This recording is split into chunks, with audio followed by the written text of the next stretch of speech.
Hello and welcome to Age-Friendly Bay Area, a program that explores services and resources for older adults in the Bay Area. My name is Scott McMullen, a board member and one of the co-founders of a nonprofit called Villages of San Mateo County. In previous episodes, we have discussed the village movement in some detail. We've talked with a leader of age-friendly programs in Santa Clara County, and we've introduced some nonprofits that focus on services for older adults. Today, we're going to talk with two representatives from a nonprofit called CAFE, which stands for the Center for Age-Friendly Excellence. The mission of CAFE is to advance transformational change to create vibrant, sustainable, supportive, and inclusive communities for all generations. Now it is my pleasure to introduce Ann O'Brien Keighran and Cynthia Nakayama, who both serve in leadership positions for CAFE. So welcome to both of you. Thank you. Thank you. So I'm going to introduce Ann first. She's a council person for the city of Burlingame and a four-time mayor, and have served the city of Burlingame since 2005. Prior to joining CAFE, you were the legislative aide for David J. Canepa and focused on older adult issues. And I'm impressed that you worked with him in collaboration in saving Seton Hospital in Daly City. I know that you also served as his liaison to the Commission on Aging for San Mateo County, where we met some years ago. So welcome, Ann. You've been an integral part recently of the CAFE core team in certifying cities in San Mateo County to become age-friendly, so thank you for that. And then I'm going to introduce Cynthia Nakayama. She's a credentialed professional gerontologist who began her career in gerontology at the Stanford Geriatric Education Center. Later, you joined the Center for Age-Friendly Excellence and worked on certifying all the cities of Santa Clara County and the county itself in age-friendly for then registering with the World Health Organization. I'm impressed that you co-authored a publication for the Journal of Gerontological Nursing called Age-Friendly Communities in a Time of COVID. Very timely. So thanks for that also. So welcome to both of you. In previous episodes, I've introduced guests who came from a wide range of services in San Mateo County. We talked about age-friendly, we talked about village movement. But now that we're really focusing on age-friendly today, can you tell us in your own words what age-friendly really means? Thank you so much, Scott. Well, age-friendly means friendly for all ages. And this means that in addition to supporting our youth, families, working adults, we also need to be monitoring, assessing, and supporting our older adults. This may mean the older adults that we already are or those that we will become. No one is immune from aging. We all grow older, so we need environments that support that aging.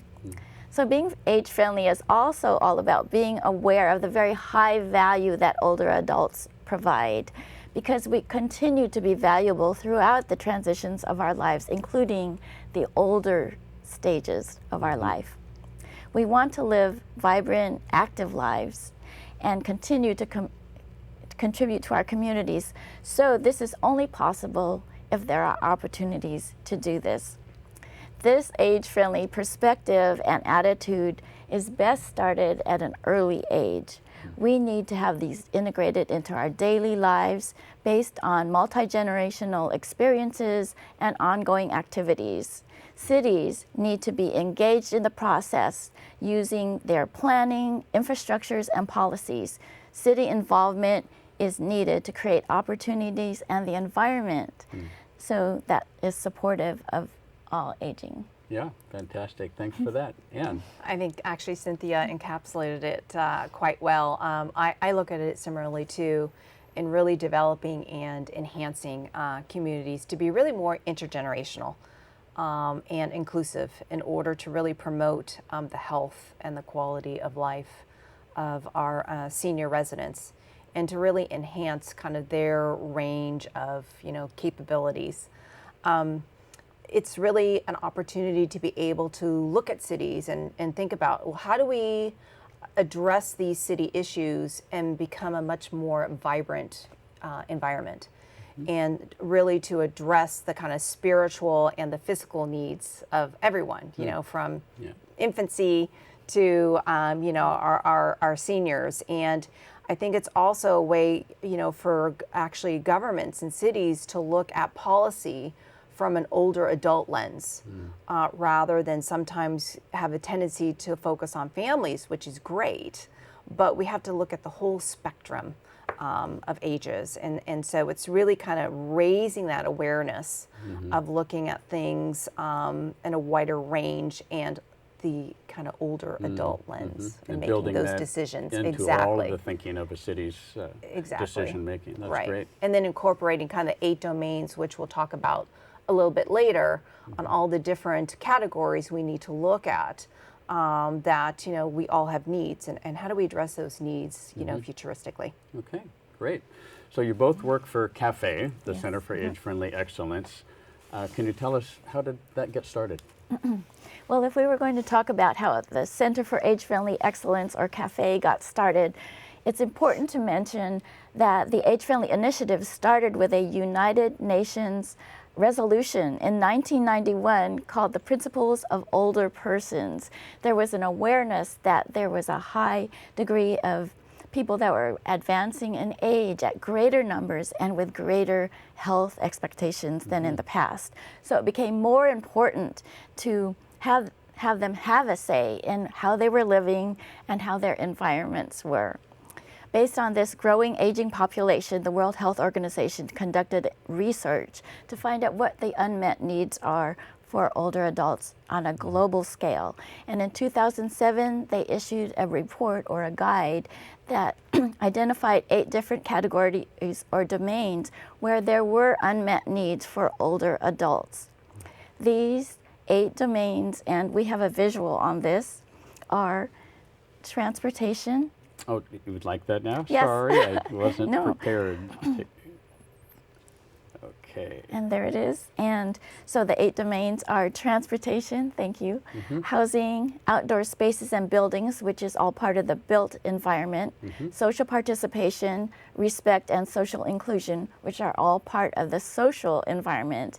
And then there's civic participation and employment, communication and information, community support, and health services, which fall under the higher category of community and health support. So in 2010, WHO created the global network of age-friendly cities and communities. And now there are 1,363 cities and communities in 47 countries that are in this network.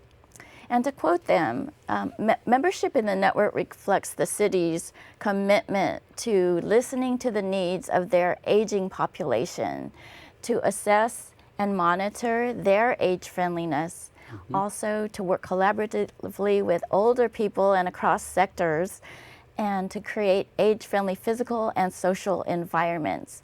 Membership also shows a commitment to share their knowledge that they gain through experiences, achievements, and learnings with other cities and communities.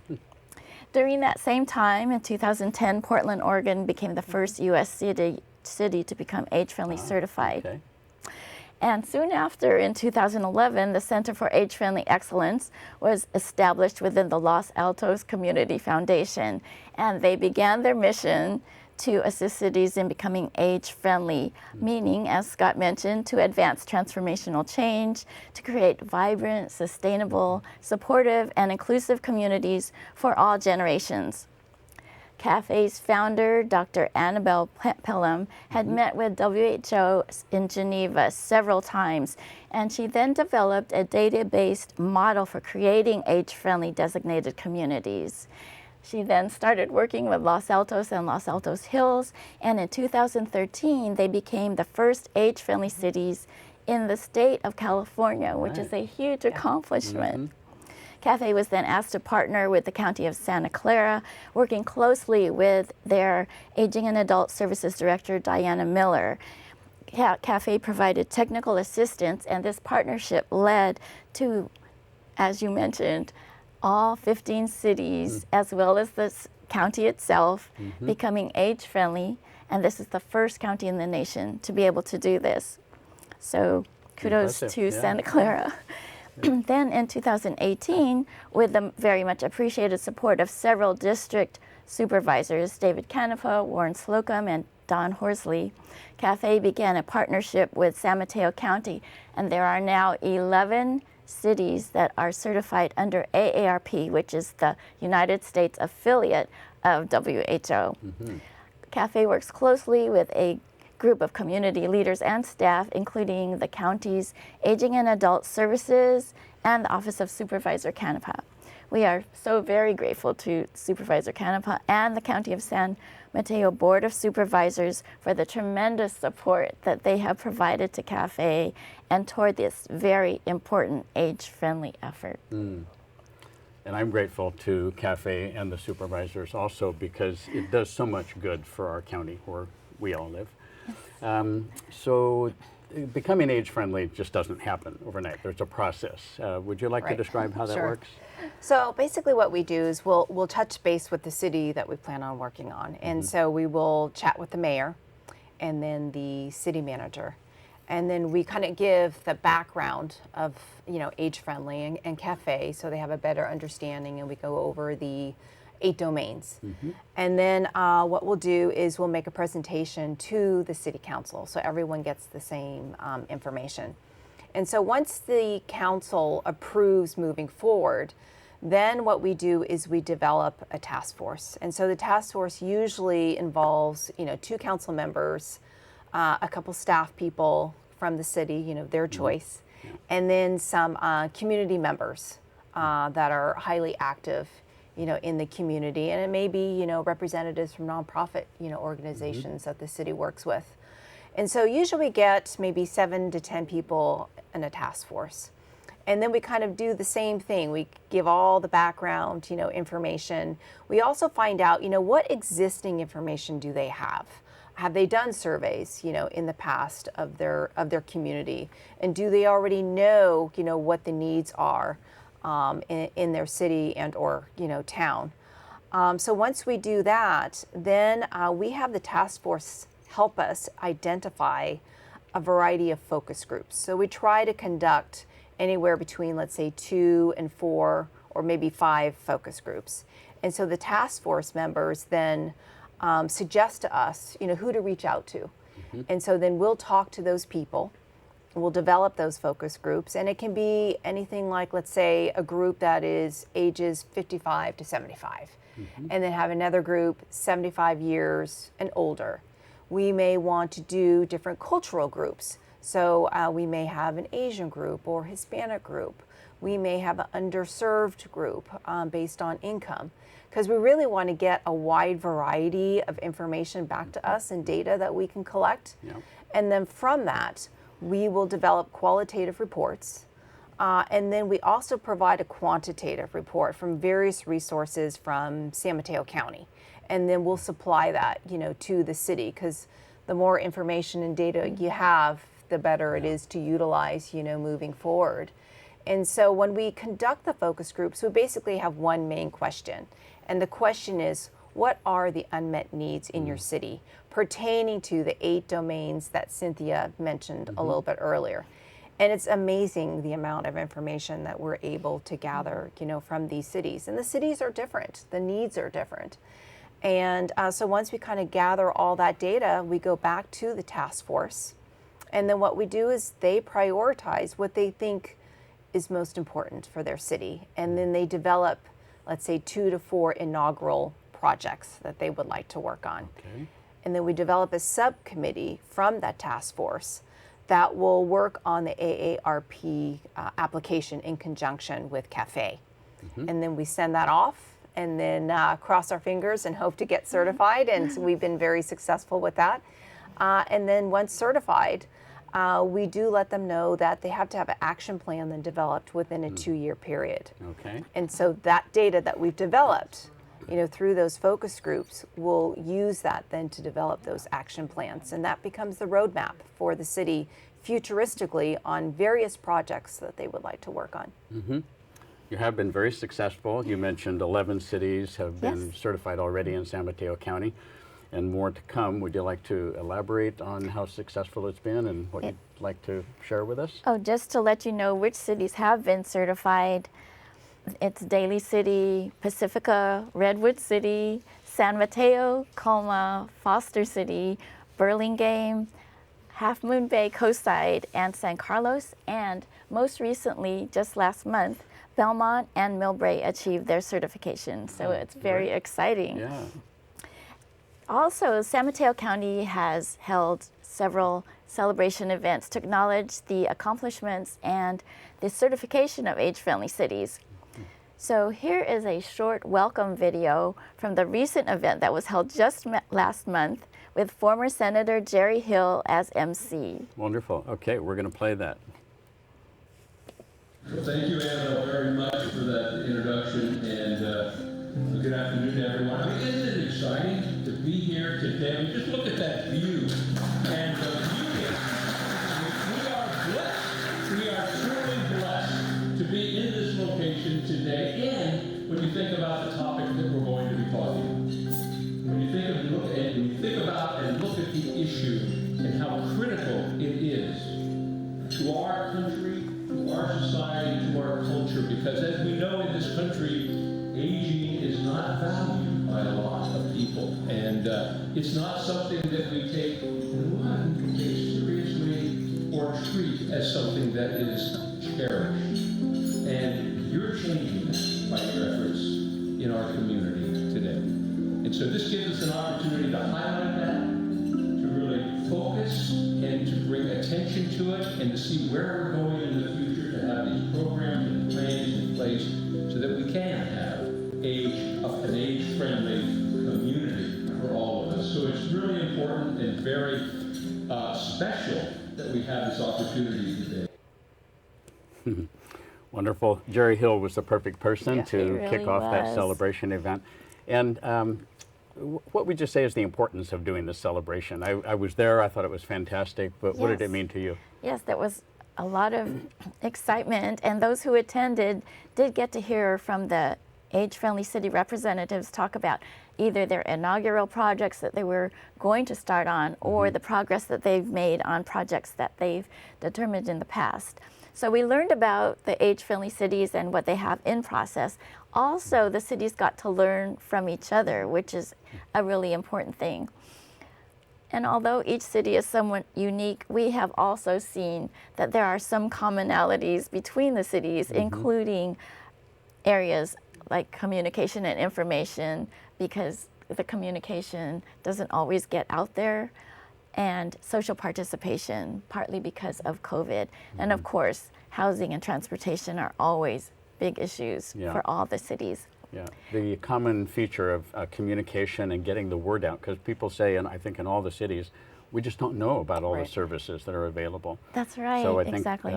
focusing on that, and by the way, this program plays into that to some degree too. Yes. We're trying to get the word out of services for older adults in the Greater Bay Area. That's very Did you want to true. give some examples of inaugural projects in the cities? Sure, I can do that. Okay. Actually, I'll start out with Daly City, and they came up with the Got Wheels program, and actually Peninsula Family Services was the organization that started that. And it basically provides accessible transportation for older adults. We've learned, through our focus groups, there are many older adults that don't make it to their medical appointments. They're not able to go to the community center or to the grocery store, and partly because of the lack of transportation options. And they're hesitant maybe to use Uber and or Lyft, or it's not affordable.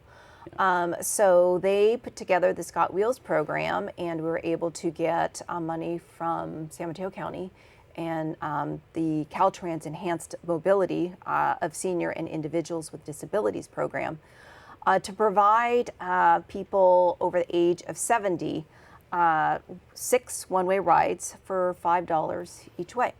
And so it's been extremely successful. And so it really started out in Daly City. And then the next thing we knew, it spread to Colma, South San Francisco, Brisbane, San Bruno, Millbrae, Hillsborough, and then also Half Moon Bay, El Granada, and Montera. So it's one of those inaugural projects that just kind of expanded so quickly that, you know, Yeah. we weren't expecting that, but it happened. And Pacifica is actually putting together a similar program, but it's called Connect a Ride. Okay. The other thing I think Pacifica has done is they've actually put a series of workshops together on a quarterly basis to help seniors apply for subsidized senior housing. And so it's really kind of letting them know what's available out in San Mateo County and how to sign up for it. Good. Because many have maybe heard of the program, but they don't know how to get on the list. Redwood City, they actually developed the Magical Bridge Playground. So it's a playground actually for all ages, not just, you know, our youngsters, but everyone. Colma has done, actually, they put together a survey, and since it's a small city, they actually went door to door with their surveys to gain, you know, information and data on, you know, to utilize futuristically for projects. And one thing about that too is that they were trying to identify isolated seniors, because those are the ones you don't see at the senior centers or among friends and family. So they were able to do that. So great for smaller cities. Yeah. And then San Mateo is actually focused on sidewalk safety. And so they had kind of a task force that actually walked all of San Mateo to really do an assessment and document, you know, where sidewalks may have been uneven or if there's cracks, and actually work with their Public Works Department to prioritize, you know, projects to utilize futuristically or implement futuristically. I just wanted to jump in here and point out that some of the improvements that are made that are for older adults can also affect and benefit younger people. Sure. Yeah, So, yeah. for Absolutely. instance, one example that often comes up is that if the sidewalk is wide enough for a wheelchair, it also helps parents who have strollers with their babies. Right. Yeah, good point. Yeah. Burlingame is actually focused on communication. And so they worked in conjunction with AARP, and in their e-news for the last 3 months, they have disseminated that survey to get as many people as possible, you know, across the board, giving us feedback on what the needs are in Burlingame, so that when it comes time to develop an action plan, we have a lot more data to work off of in addition to our focus groups. And then I would say Millbrae is kind of one of our newest cities, and they're also going to focus on communication techniques. And then they're also going to focus on something that was actually done in Singapore, where they have, I think it's called green light action or something like that, where older adults kind of have a badge. And what they do is they go up to the electronics of the light and put the badge against it, and that gives them an extra 3 to 13 seconds to cross the street, Great. depending on Technology what at work that again. distance is. Exactly. And then San Carlos has done a great job with their medical equipment loan program, where they take in, you know, donated medical equipment, whether it's, you know, wheelchairs, walkers, you know, crutches. It's all, you know, assessed to make sure it's safe. And then utilize them for people who are unable, you know, to be able to get medical equipment on their own. Reuse, good for the Reuse, environment. Absolutely, absolutely. right. And then Belmont also is kind of focusing on communication too. They actually stress the importance of kind of mentioning programs multiple times, because they said it may take, you know, 5 to 7 times before it really registers into people's minds of what is available. So theirs is more, you know, kind of looking at their programs, disseminating the information, whether it's through e-news, also hard copies, because not everyone has technology, not everyone has Wi-Fi. And so it's very important to do that. And there's some things that are very simple to do, like looking at your park and rec book and having a picture of older adults sometimes. Lots of times we have kids because we're thinking of kids programs, but there's programs also for older adults. So they may put them in the front. Sometimes switching the information around, where you have some of the programs that are mentioned in the beginning of the brochure rather than at the end of the brochure. Yeah, yeah. So it doesn't take, you know, these projects can be small or they can be large. They could be low on the financial scale, or they can be, you know, bigger projects that may take a few years to implement because of financial reasons. But it's nice to have that range of, you know, low-hanging fruit, and then kind of work yourself up. Yeah. Well, believe it or not, we only have about 2 minutes left. Oh, okay. All right. Time flies, doesn't it? Yes. Are there any closing remarks you'd like to say? Like, what comes next for San Mateo County? So for San Mateo County, over the next year, we'll be working with South San Francisco, Menlo Park, Hillsborough, Portola Valley, and East Palo Alto and Atherton. So the ultimate goal is to have all 20 cities and the county age-friendly certified. Our hope is to have all of the 8 current cities we are working for certified by 2023, and then the final 3 cities and the county after that. Good. And then the other aspect we will focus on is the action plans. Yeah. So Good. the cities have to get certified. Once they get certified, they have to have an action plan in place within 2 years. And so we want to be able to, if the cities are interested, to assist them in developing those action plans. Like I said earlier, it's their roadmap. Because staff come and go and council members come and go, and so we need something that is a document that's consistent that people can build upon. Yep. So. And the journey is never over. With It is never age-friendly. over. Right. Exactly. So Exactly. building, I heard one of your co-workers say, it's building age-friendly thinking into the DNA of the city Yes. planning. That's Yes. very Every true. decision has that as one of the markers. So that's great. True. So you've got a slide, which I've got up here now, called Yes. Join the Conversation. Would you like to talk briefly about that? Well, we would just love you to join the conversation and kind of follow what's happening in the age-friendly world. We do have Facebook and Instagram so that we post pictures and the progress of our cities on there. And if you want to look at our website, we also show the progress. It's right there at the bottom, cfafe.org. So Okay. please like us on social media.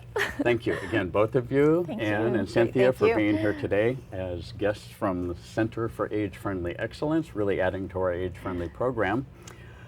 So I'd also like to thank the amazing crew who worked behind the scenes at KMVT 15 Studio here in Mountain View to make shows like this possible. You'll see their names shortly in the credits. And thanks to all of you at home for watching. I hope you enjoyed today's show. Please join us again as we continue to explore services for older adults in the Greater Bay Area. See you next time. Thanks very much.